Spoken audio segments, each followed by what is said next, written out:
ಗೆಳೆಯರೇ ನಮಸ್ಕಾರ, ಹೇಗಿದ್ದೀರಿ ಎಲ್ಲರೂ? ಗೆಳೆಯರೇ, ಕಷ್ಟ ಬಂದಾಗ ಮಾತ್ರ ನಮ್ಮ ನಿಜವಾದ ಸ್ನೇಹಿತ ಯಾರು ಅನ್ನೋದು ಗೊತ್ತಾಗುತ್ತೆ. ಅವನು ನಮಗೆ ಕಷ್ಟ ಅಂದಾಗ ಅದೆಷ್ಟು ಬೇಗ ಬರ್ತಾನೆ ಅನ್ನೋದು, ಸ್ನೇಹ ಅದೆಷ್ಟು ಗಟ್ಟಿಯಾಗಿದೆ ಅನ್ನೋದನ್ನು ತೋರಿಸುತ್ತೆ. ನಮ್ಮ ದೇಶದ ಒಳಗೆ UK ಸೇರಿದ್ದ F-35B ಯುದ್ಧ ವಿಮಾನ ಅತಿಕ್ರಮ ಪ್ರವೇಶವನ್ನು ಮಾಡಿತ್ತು. ಅದನ್ನು ನಮ್ಮ ರಡಾರ್ ವ್ಯವಸ್ಥೆ ಯಾವ ರೀತಿ ಮಾಡಿತ್ತು ಅನ್ನೋದು ನಮಗೆಲ್ಲ ಗೊತ್ತೇ ಇದೆ.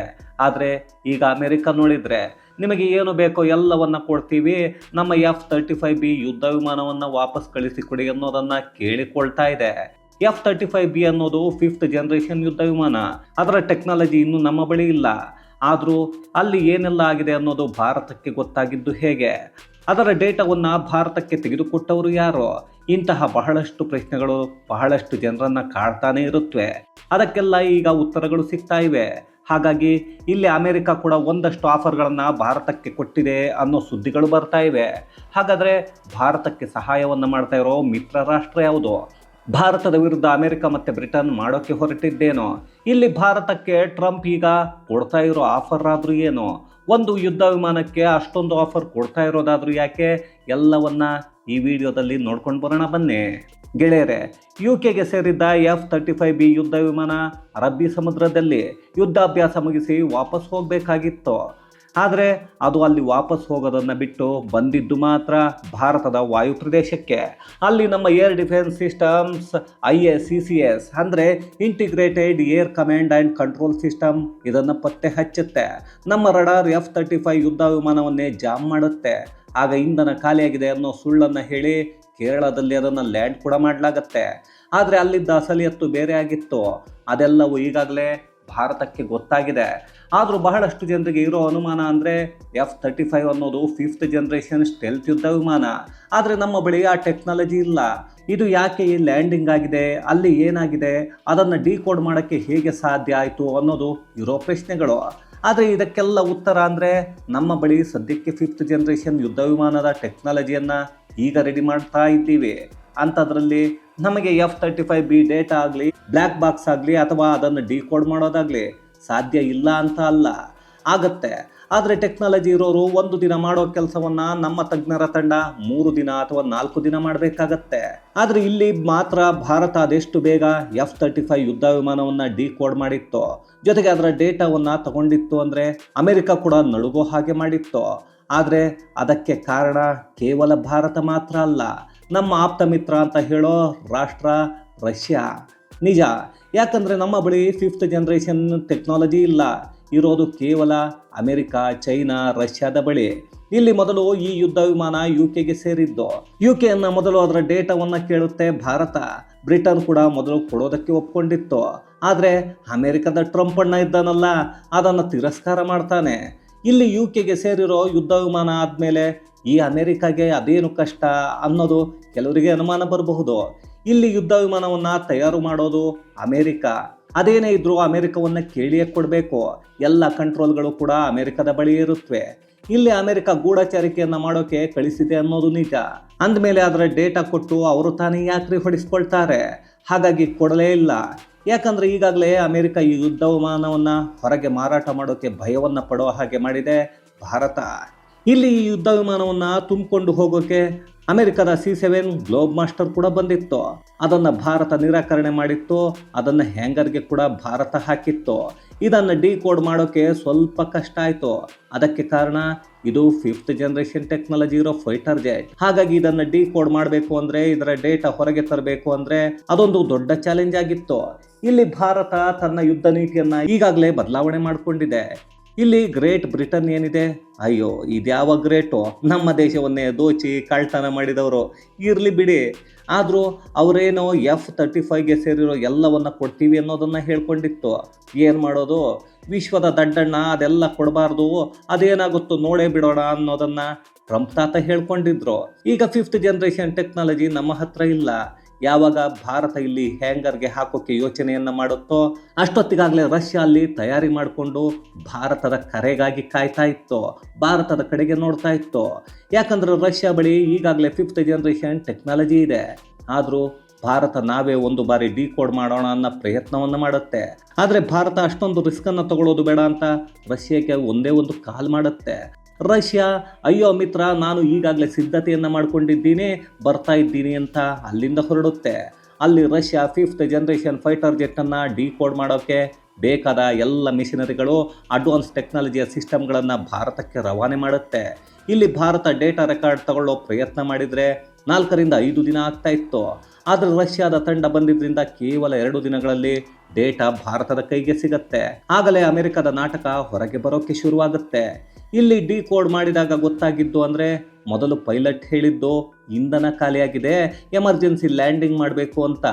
ಆದರೆ ಡೇಟಾ ರೆಕಾರ್ಡಲ್ಲಿ 35% ಇಂಧನ ಮೊದಲೇ ಇತ್ತು ಅನ್ನೋದು ಗೊತ್ತಾಗ್ತಾ ಇದೆ. ಇಲ್ಲಿ ಡೇಟಾ ರೆಕಾರ್ಡರ್ ಅನ್ನೋದನ್ನು ತಗೊಳ್ಳೋದು ಅಷ್ಟೊಂದು ಸುಲಭ ಅಲ್ಲ. ಈಗ ನಮ್ಮ ಮನೆಯಲ್ಲಿ ಒಂದು ಕಾರ್ ಇದೆ ಅಂದ್ಕೊಳ್ಳಿ. ಆ ಕಾರಲ್ಲಿ ನಮಗೆ ಏನಾದರೂ ತೊಂದರೆ ಆದರೆ, ಟೆಕ್ನಿಕಲ್ ಎರರ್ ಬಂದಾಗ ಒಬ್ಬ ತಂತ್ರಜ್ಞನ ಬಳಿ ಒಂದು ಸಿಸ್ಟಮ್ ಇರುತ್ತೆ. ಅದನ್ನು ತಗೊಂಡು ಬಂದು ಕಾರಿನ ಫ್ಯೂಸ್ ಬಾಕ್ಸ್ ಹತ್ರ ಇರೋ ECUಗೆ ಕನೆಕ್ಟ್ ಮಾಡ್ತಾರೆ.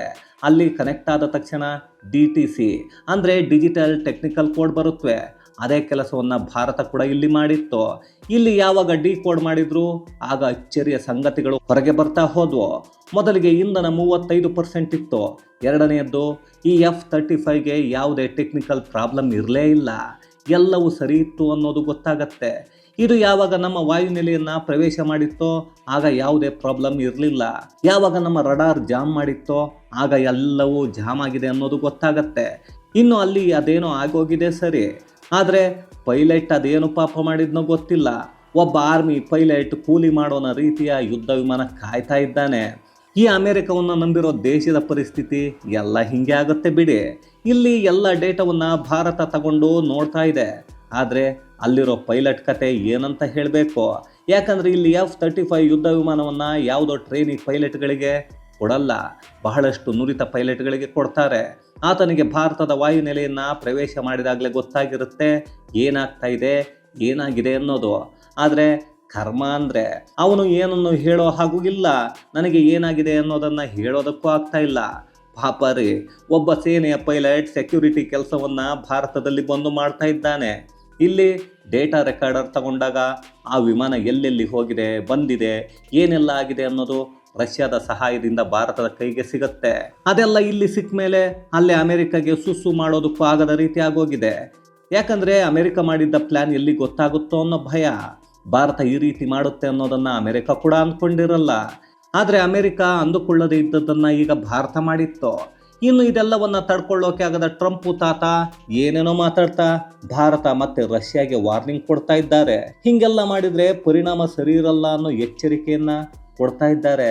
ಅಯ್ಯೋ ಟ್ರಂಪ್ ತಾತ, ಕಿತ್ತು ಹಾಕೋಕೆ ಏನಿದೆ, ನಿಮ್ಮ ಫೈಟರ್ ಜೆಟ್ಟು ನಮ್ಮ ಹತ್ರ ಇದೆ.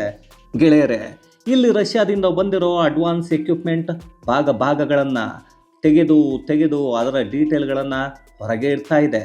ಇಲ್ಲಿ ಸ್ಕ್ಯಾನ್ ಮಾಡಿ ಒಂದೊಂದನ್ನೇ ಬಿಚ್ಚಿ ಇಡ್ತಾ ಇದೆ ರಷ್ಯಾ. ಇಲ್ಲಿ ಎಲ್ಲವನ್ನು ತೆಗೆಯೋದಕ್ಕೆ ಭಾರತ ಒಂದೇ ಮಾಡಿದರೆ ಸುಮಾರು 60 ದಿನಗಳು ಬೇಕಾಗ್ತಾ ಇತ್ತು. ಆದರೆ ರಷ್ಯಾ ಕೇವಲ 20 ದಿನಗಳಲ್ಲಿ ಎಲ್ಲವನ್ನು ಮುಗಿಸಿಕೊಡ್ತೀವಿ ಅನ್ನೋದನ್ನು ಹೇಳ್ತಾ ಇದೆ. ಹಾಗಾದರೆ ಈ ಡೇಟಾ ತಗೊಂಡ್ರೆ ಏನಾಗುತ್ತೆ ಅಂದರೆ, ಅಮೆರಿಕ ಬದುಕಿದ್ದು ಸತ್ತ ಹಾಗೆ ಆಗುತ್ತೆ. ಯಾಕಂದರೆ ಇದು 5th ಜನರೇಷನ್ ಜಗತ್ತಿನ ಅತಿ ದುಬಾರಿ ಫೈಟರ್ ಜೆಟ್. ಅದರ ಟೆಕ್ನಾಲಜಿ, ಅದರಲ್ಲಿರೋ ಪಾಠಗಳು ವಿಶ್ವದ ರಾಷ್ಟ್ರಗಳಿಗೆ ಗೊತ್ತಾದರೆ ಅಮೆರಿಕದ ಪರಿಸ್ಥಿತಿ ಏನಾಗುತ್ತೆ ಅನ್ನೋದನ್ನು ಯೋಚನೆಯನ್ನು ಮಾಡಿ. ಇಲ್ಲಿ ಡೇಟಾ ಕ್ಯಾಪ್ಚರ್ ಮಾಡಿದರೆ ರಷ್ಯಾ ಅಮೆರಿಕವನ್ನು ಕೂತ್ಕೊಂಡ ಕಡೆ ಅಲ್ಲಾಡಿಸೋಕೆ ಶುರು ಮಾಡುತ್ತೆ. ಇದರ ಕುರಿತು DRDO, ರಾ ಎಲ್ಲ ಇದರ ಮೇಲೆ ಈಗಾಗಲೇ ಕೆಲಸಗಳನ್ನು ಶುರು ಮಾಡ್ತಾ ಇವೆ. ಇಲ್ಲಿ ಚೈನಾದ ಮಿಸೈಲ್ಗಳನ್ನು ಭಾರತ ಆಪರೇಷನ್ ಸಿಂಧೂರಲ್ಲಿ ಹೊಡೆದು ಉರುಳಿಸಿದಾಗ ಬಿದ್ದಿರೋ ಭಾಗಗಳನ್ನು ಕೊಡಿ ಅನ್ನೋದನ್ನು ಅದೆಷ್ಟು ರಾಷ್ಟ್ರಗಳು ಕೇಳಿದ್ವು. ಅಂಥದ್ರಲ್ಲಿ ಜಗತ್ತಿನ ಅತಿ ದುಬಾರಿ ಫೈಟರ್ ಜೆಟ್ ಪಾರ್ಟ್ಸ್ ಬಿಚ್ಚಿ ಅದರಲ್ಲಿರೋ ಟೆಕ್ನಾಲಜಿ ಎಲ್ಲವನ್ನು ತಗೊಂಡ್ರೆ ಅಮೆರಿಕದ ಪರಿಸ್ಥಿತಿ ಏನಾಗುತ್ತೆ ಅನ್ನೋದನ್ನು ಯೋಚನೆಯನ್ನು ಮಾಡಿರಿ. ಈಗಾಗಲೇ ಒಂದಷ್ಟು ಮಾಹಿತಿಗಳು ಹರಿದಾಡ್ತಾ ಇವೆ. ಇದು ಇನ್ನೂ ಗ್ಯಾರಂಟಿ ಆಗಿಲ್ಲ, ಆದರೂ ಹೇಳ್ತಾ ಇದ್ದೀನಿ. ಈ ಟ್ರಂಪ್ ತಾತ ನಮಗೆ ಭಾರತದಲ್ಲಿರೋ F-35B ಯುದ್ಧ ವಿಮಾನವನ್ನು ವಾಪಸ್ ಕಳಿಸಿಕೊಡಿ, ಅದರ ತಂತ್ರಜ್ಞಾನವನ್ನು 75% ಕೊಡ್ತೀವಿ ಅನ್ನೋದನ್ನು ಹೇಳ್ತಾ ಇದ್ದಾರಂತೆ. ಆದರೆ ಟ್ರಂಪ್ ಅನ್ನೋ ತೋಪು ಹೇಳಿದ್ದನ್ನು ನಂಬೋಕೆ ನಾವೇನು ಭಾರತೀಯರು ಮುಟ್ಟಾಡ್ರೆ ಅಲ್ವಲ್ಲ. ಈ ತಾತ ಕನ್ಸಲ್ಲೂ ಏನೇನೋ ಮಾತಾಡ್ತಾ ಇರ್ತಾರೆ, ಅದನ್ನೆಲ್ಲ ನಂಬೋಕ್ಕಾದ್ರೂ ಆಗುತ್ತೇನ್ರಿ? ಖಂಡಿತ ಆಗಲ್ಲ. ಇನ್ನು ಟೆಕ್ನಾಲಜಿ ಕೊಡ್ತಾರೆ ಸರಿ, ಆದರೆ ಆ ಟೆಕ್ನಾಲಜಿ ಕೊಟ್ಟು ಅಲ್ಲಿ ಕೂತ್ಕೊಂಡು ಎಲ್ಲವನ್ನ ಬ್ಲ್ಯಾಕ್ ಮಾಡಿಕೊಂಡು ಕೂತ್ಕೊಂಡ್ರೆ ಏನು ಮಾಡೋದು? ಈ ಯೋಚನೆಯನ್ನ ಟ್ರಂಪ್ ತಾತ ಮಾಡಿರ್ತಾನೆ ಬಿಡಿ, ಮಾಡಿಲ್ದೆ ಈ ತಾತ ಏನನ್ನು ಮಾತಾಡಲ್ಲ. ಭಾರತದಲ್ಲಿರೋರು ಹೆಡ್ಡರ ಹಾಗೆ ಕಾಣಿಸ್ತಾ ಇರಬೇಕು, ಆದರೆ ಇಲ್ಲಿ ಟ್ರಂಪ್ ಹೆಡ್ಡನ್ನೇ ಭಾರತ ತೆಗಿತಾ ಇದೆ. ಅಲ್ಲ ರೀ, ಟ್ರಂಪ್ ಅವರು ಗ್ಲೋಬ್ ಮಾಸ್ಟರ್ ಕಳಿಸಿದಾಗಲೇ ವಾಪಸ್ ಹೋಗು, ನಾವು ಏನನ್ನು ಕೊಡಲ್ಲ, ಅದರ ತನಿಖೆ ಆಗಲೇಬೇಕು ಅಂತ ಹೇಳಿದಾಗಲೇ ಅರ್ಥ ಆಗಬೇಕಿತ್ತು. ಆದರೆ ಯಾಕೋ ಅರ್ಥ ಆಗಿಲ್ಲ. ಇನ್ನು ಟ್ರಂಪ್ ತಾತ ಇಂಜಿನ್ ಕೂಡ ಭಾರತಕ್ಕೆ ಕೊಡ್ತೀನಿ ಅಂತಿದ್ದಾರೆ, ಅದಕ್ಕೆ ಬೇಕಾಗಿರೋ ರಾ ಮೆಟೀರಿಯಲ್ ಕೂಡ ಕೊಡ್ತೀನಿ ಅಂತಿದ್ದಾರೆ. ಆದರೂ ಒಂದು ಫೈಟರ್ ಜೆಟ್ಗೆ ಮಿಲಿಯನ್ ಗಟ್ಟಲೆ ಹಣವನ್ನು, ಮಿಲಿಯನ್ ಗಟ್ಟಲೆ ಎಲ್ಲವನ್ನ ಕೊಡ್ತೀನಿ ಅಂತಿರೋದು ಯಾಕೆ ಅಂದರೆ, ಇಲ್ಲಿ ಭಾರತ ಇಡೀ ಪ್ರಪಂಚದ ಮುಂದೆ ಅಮೆರಿಕದ ಬಟ್ಟೆಯನ್ನು ಬಿಚ್ಚಿ ಬೆತ್ತಲು ಮಾಡ್ತಾ ಇದೆ. ಇಷ್ಟು ದಿನ ಬಟ್ಟೆಯನ್ನು ಹಾಕೊಂಡು ಬೆತ್ತಲಾಗಿದ್ದವರು ಈಗ ಬಟ್ಟೆಯೇ ಇಲ್ಲದೆ ಬೆತ್ತಲಾದರೆ ಹೇಗಿರುತ್ತೆ ಯೋಚನೆಯನ್ನು ಮಾಡಿಕೊಳ್ಳಿ. ಜೊತೆಗೆ ಬ್ರಿಟನ್ ಬಟ್ಟೆಯನ್ನು ಕೂಡ ಬಿಚ್ಚಿ ನಿಲ್ಲಿಸ್ತಾ ಇದೆ. ಮೊದಲು ಯಾಕೆ ಈ ಯುದ್ಧ ವಿಮಾನವನ್ನು ಭಾರತಕ್ಕೆ ಕಳಿಸಿದ್ರಿ, ಭಾರತದಲ್ಲಿ ಯಾವ ಗೂಢಚರ್ಯೆ ಮಾಡೋ ಪ್ರಯತ್ನವನ್ನು ಮಾಡಿದ್ರಿ, ಅದನ್ನು ಮೊದಲು ಹೇಳಿ, ಅದಾದ ಮೇಲೆ ಬೇರೆಯದನ್ನು ಮಾತಾಡೋಣ ಅನ್ನೋದನ್ನು ಈಗಾಗಲೇ ಭಾರತ ಹೇಳ್ತಾ ಇದೆ. ಕಾಕ್ಪಿಟ್ ಓಪನ್ ಮಾಡಿದರೆ ಅಲ್ಲಿನ ಟೆಕ್ನಾಲಜಿ ಗೊತ್ತಾಗುತ್ತೆ. ಈಗಾಗಲೇ ಆ ಕೆಲಸವನ್ನು ಭಾರತ ಮಾಡ್ತಾ ಇದೆ. ಈ F-35B ಯುದ್ಧ ವಿಮಾನದ ಪೇಂಟನ್ನು ತೆಗೆದು ನೋಡಿದರೆ ಅಲ್ಲಿ ಅದೆಷ್ಟು ಸ್ಪೈ ಕ್ಯಾಮ್ರಾಗಳಿವೆ, ಅವೆಲ್ಲವೂ ಡೇಟಾವನ್ನು ಸಾಗಣೆ ಮಾಡ್ತಾ ಇವೆ. ಇಲ್ಲಿ ಇಸ್ರೋ ಬಂದು ನೋಡಿದರೆ ಇಲ್ಲಿಗೆ ಬಂದ ಮೇಲೆ ಕೂಡ ನಿಧಾನವಾಗಿ ಭಾರತದಲ್ಲಿರೋ ಡಿಫೆನ್ಸ್ ಸಿಸ್ಟಮ್, ರೆಡಾರ್ ಸಿಸ್ಟಮ್ ಎಲ್ಲ ಡೇಟಾವನ್ನು ಕಳಿಸ್ತಾ ಇತ್ತು. ಈಗ ಅದನ್ನು ಯಾರಿಗೆಲ್ಲ ಕಳಿಸಿದೆ? ಪಾಕಿಸ್ತಾನ ಮತ್ತು ಟರ್ಕಿಗೆ ಏನಾದರೂ ಕಳಿಸಿಕೊಡೋ ಯೋಚನೆಯನ್ನು ಅಮೆರಿಕ ಮಾಡ್ತಾ ಇದೆಯಾ? ಯಾಕಂದರೆ ಟರ್ಕಿ ನ್ಯಾಟೋ ದೇಶ. ಜೊತೆಗೆ ಪಾಕಿಸ್ತಾನದ ಜೊತೆ ಇತ್ತೀಚೆಗೆ ಬಿರಿಯಾನಿಯನ್ನು ತಿನ್ಕೊಂಡು ಮುನೀರ್ ಜೊತೆ ಮಾತಾಡಿದ್ದು ಟ್ರಂಪ್ ಗೊತ್ತೇ ಇದೆ. ಇದೆಲ್ಲವನ್ನು ಈಗ ಚೆಕ್ ಮಾಡಲಾಗ್ತಾ ಇದೆ. ಸದ್ಯದಲ್ಲೇ ಅದೆಲ್ಲವೂ ಕೂಡ ಈ ಫೈಟರ್ ಜೆಟ್ನಲ್ಲಿ ಏನಿದೆ ಅನ್ನೋದು ಹೊರಗೆ ಬರುತ್ತೆ. ಆಗ ಅಮೆರಿಕ ತನ್ನ ಬಟ್ಟೆಯನ್ನು ಬಿಚ್ಚಿ ನಿಂತ್ಕೊಳ್ಳೋ ಪರಿಸ್ಥಿತಿ ಬಂದೇ ಬರುತ್ತೆ. ಆದರೂ ಇದೆಲ್ಲ ಈ ಟ್ರಂಪ್ ತಾತ ತೋಪು ಅಂತ ತೋರಿಸಿಕೊಳ್ಳೋಕೆ ಹೋಗಿ ತೂತಾಗೋದು ಬೇಕಾಗಿತ್ತಾ ಅನ್ನೋದನ್ನು ನೀವೇ ಕಮೆಂಟ್ಸಲ್ಲಿ ತಿಳಿಸಿಪ್ಪ. ಇದು ಗೆಳೆಯರೆ, ಭಾರತದ ಒಳಗೆ ಇರೋ UKಯ F-35ಗೆ ಸಂಬಂಧಿಸಿದ ಒಂದಷ್ಟು ಅಪ್ಡೇಟ್, ಮತ್ತಷ್ಟು ವಿಶೇಷತೆಗಳೊಂದಿಗೆ ಮುಂದಿನ ವಿಡಿಯೋದಲ್ಲಿ ಭೇಟಿಯಾಗೋಣ. ಅಲ್ಲಿಯವರೆಗೂ ಕನ್ನಡವೇ ಸತ್ಯ, ಕನ್ನಡವೇ ನಿತ್ಯ.